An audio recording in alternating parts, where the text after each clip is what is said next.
meel kasta ay joogaan sideedaba inaan dowladnimada aan ku kalsoonaano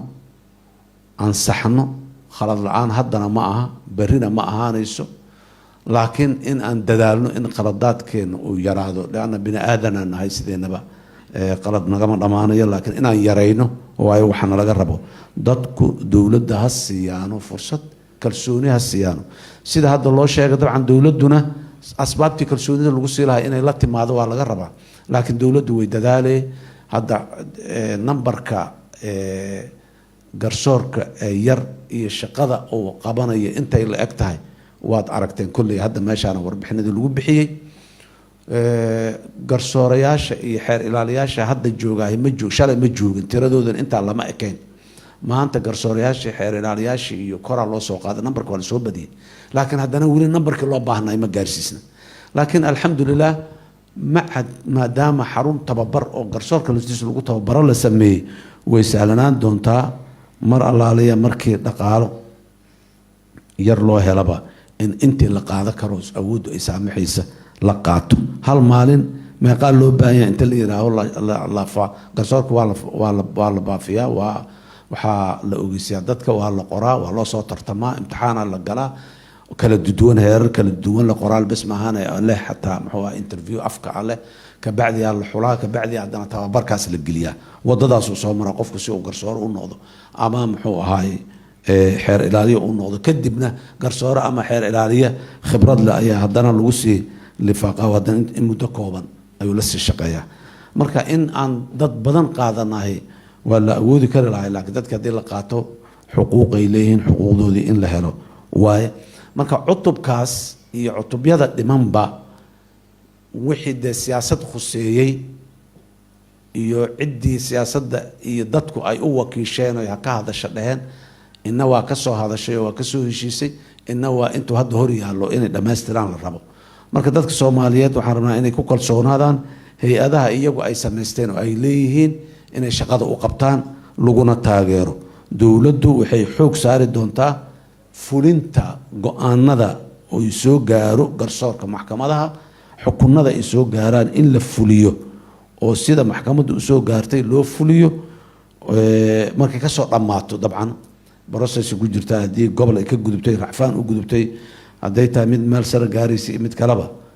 laakiin xukunka maxkamada ay gaartay kama dambaysta ah inuu fulaan rabnaa dowladduna xoog iyo xoolo iyo caqli wixii ay hayso oo dhan waa ku fulinaysa haddii aan la yidhaah garsoorkeennu qaab dhismeedkiisu federaalka ah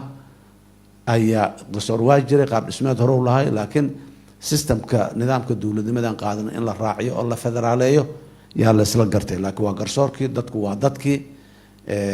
shuruucdii iyo nidaamka ay fulinayaan waa nidaamkii waa shuruucdii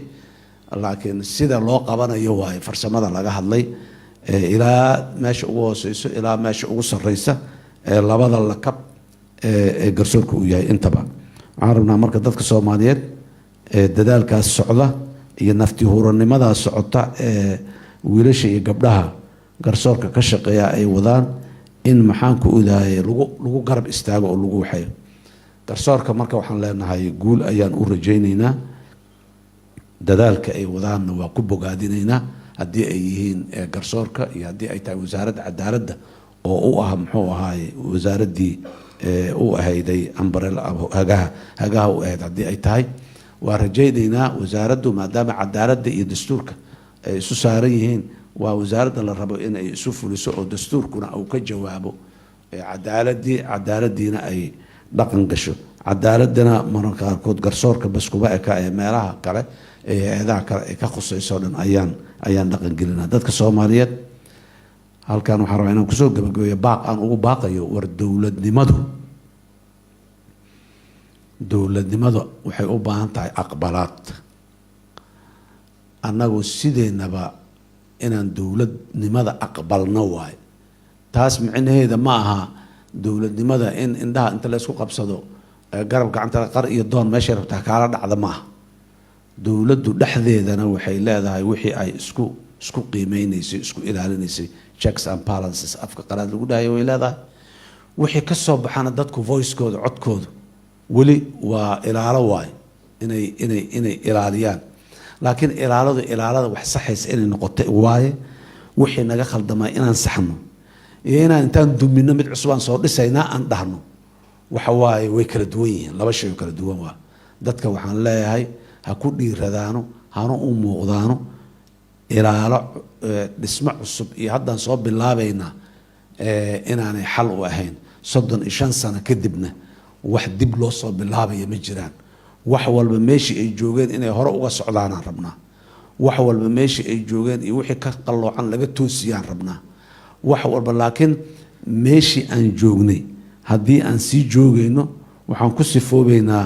mahmaadii Soomaalida ee ahayday bartiis yaqaan bari uma kororto xumaha iyo dhibka iyo culayska haddaan baranay oo aan la joogno waxba nooma soo kordhayaan culayska iyo maxaan ku rahaa dhibaatada iyo duruufaha adag aan ku jirna waa inaan ka baxnaa inta badan dadka Soomaaliyeed hadda dadkan sharafta leh meeshaan fadhiya inta aanan weligood dalka ka bixin haddii maanta gacanta taagaan la yiraahdo aqaliya ayay ahaanayaan waa baxnaa dibaddaan tagnaa adduunyada casriga dowladnimada casriga sida u shaqeyso sida loo waxayaan soo aragnaa hase yeeshee dadkeena qaarkiis markay soo noqdaan ay dalka yimaadaan ma rabaan in ay wixii ay muddo kooban oo dibadda ay joogeen ay ku soo noolaayeen in ay ummadaynan inay ku noolaato waxaan rabaa dadka Soomaaliyeed u sheego qof kasta oo bini aadan ah oo adduunka korkiisa ilaahay ku abuuray ha caddaado ha madoobaado maxaan ku raadayay midab jaallo ah ha lahaado ha dheeraado ha gaabnaadee waxa uu samay karo Soomaaliguna waa samay karaa Yurub uu jiraa Ameerika uu jiraa xag uu jiraa waa halkeed laakiin inaan marka hore qanaacada iyo aaminaadda kalsoonida nafteyda inaan qaado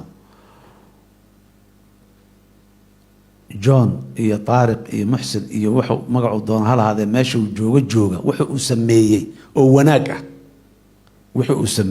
wanaag ah waa samay karaa inaan samay karo inaan go'aansada u baahana waa qodob wataas waa dardaaran horta kalsoonidaas dadka Soomaaliyeed inay qabaan waa mid labaad mar walba nolosha ka shacbi ahaan aan ku jirna mid ka fiican inaan gaari karno inaan ogaano ku qanacno oo aan hore u soconno talaab ku dar mid kale ku sii dar intii la awoodo hadba aan waxayno war amniga aan horumarino oo garsoorka aan horumarino oo dhaqaalaha aan ka shaqeyno cabsi iyo kala shaki iyo hebela barrow saas yeeli doonaa barriyo saas samayn doonaa waxa waaye berri hadduu saas sameeyo waryaa ma samayn kartidaa la dhaha qofka maxaa dhiba ku jira raalli ahaw gacantaa laga qabana hadduu khalad samaynayo waa qodob jamaaco kalaan qabnaa ayagana oo shalay saas dhacday shalay saasay ahayd waa tii taas ka dhacday shalay ku nool qofka bini aadamka shalay kuma noolaa karo shalay wixii khaldamay oo dhacay shalay ma joogna shaladii oo ma hagaaji karno laakiin maanta aan ka shaqay karnaa inaanay soo noqon wixii shalay qaladka ah oo dhacay inaanay soo noqonaan maanta ka shaqay karnaa waa ka doodi karnaa waa toosi karnaa waa hagaaji karnaa qaladaad cusub aan kala sii gelaynaa kuwii shalay aan galnay ahayn laakiin nasiib darro waxay tahay kuwii shalay aan galnay inaan joogno oo ku noqono waa qalad waxaa kaloo qalad ah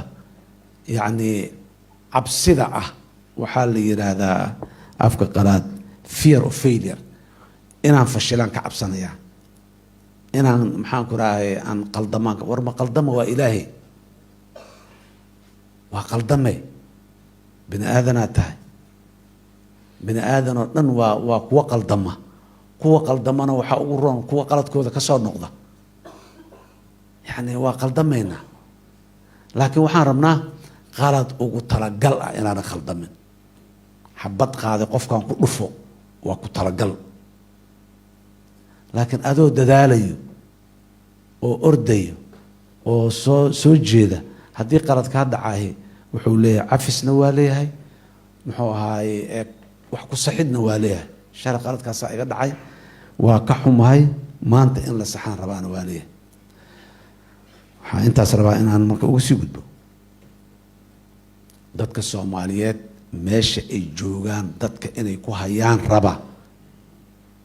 laguma hayn karo